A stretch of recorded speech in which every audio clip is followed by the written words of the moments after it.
एगो ननद अपना भौजाई से कहत बा कि ए भौजी आज भैया काहे बहरे सुतल बाड़े हो, लागता फिर झगड़ा हो गइल बा का। तो भौजी कहत बा कि सुना काहे सुत गइल बाड़े, और आज भर धीर धारा कह दिहनी जाके कि आज भर धीर धारा कह दिहनी जाके उठ के चली गइल राजा देखा हो कहाँ के, कि हाथ गोड़ जोड़नी बाकी मनले न बतिया, कि हाथ गोड़ जोड़नी बाकी मनले न बतिया, सुत गइले बहराऊ चटाई बिछा के। इतने बात रह है और सुना का कहल चाहता नहीं हम, अरे तब प्यार कइनी ना,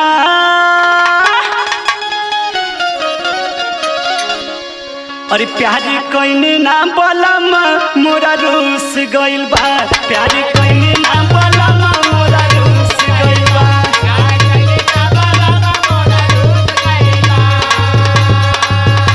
ओ रूस गइल बा ये ननद रूस गइल बा, रूस गइल बा ये ननद रूस गइल बा, लेके बहरा चटाई भुइया सुत गइल बा,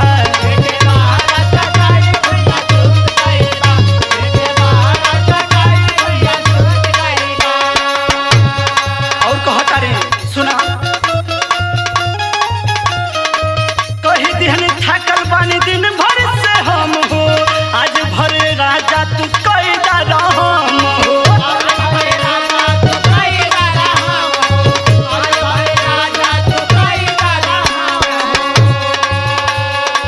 कही दिहनी थकल बानी दिन भर से हम हो, आज भरे राजा तू कैदा रहम हो। और यहाँ तक कहने कि राजा सुना बड़ा काम कैनी,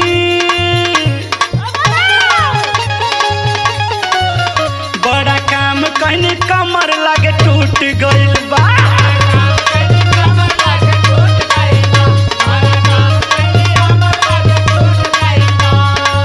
टूट गइल बा ये ननद टूट गइल बा, टूट गइल बा ये ननद टूट गइल बा, बड़ा काम कैनी कमर लागे टूट गइल बा।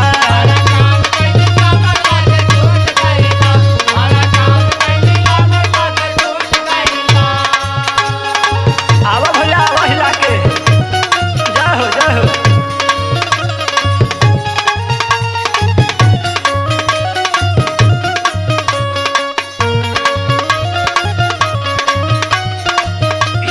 बाहर भैया वाह वाह वाह।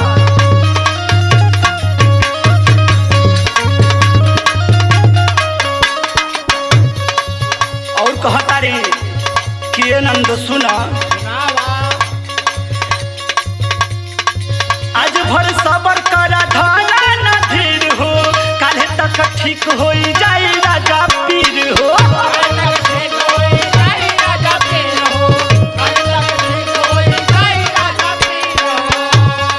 बहुत समझौनी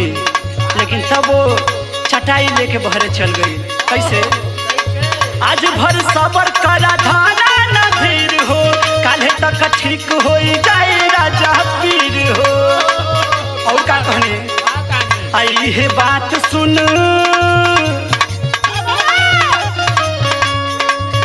मर्दो बड़ा उखाड़ू बा कौनो बात ना मानत, अरे इहे बात सुन, इहे बात सुन बल मारे उठ गइल बा,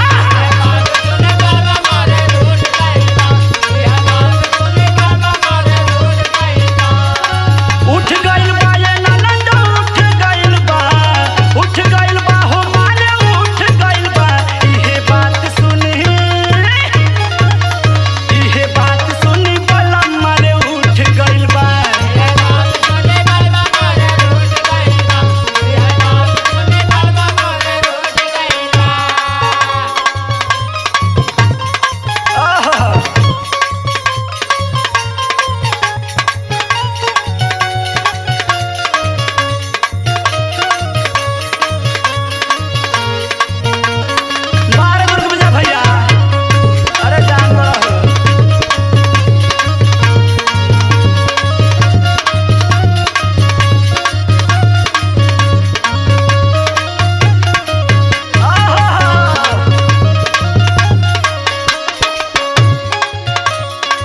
कहताड़ी कि ए राजा तहर हाथ गोड़ जोड़ताड़ी ई रोज का ड्रामा छोड़ के हयावा न भीतरी सुतल जा काहे कहाँ जाला बार बार कहला पे कुछ ऐसे कहताड़ी हाथ गोड़ जोड़तानी सुना रे सजनवा मान लाय उदय घन श्याम जी कहनवा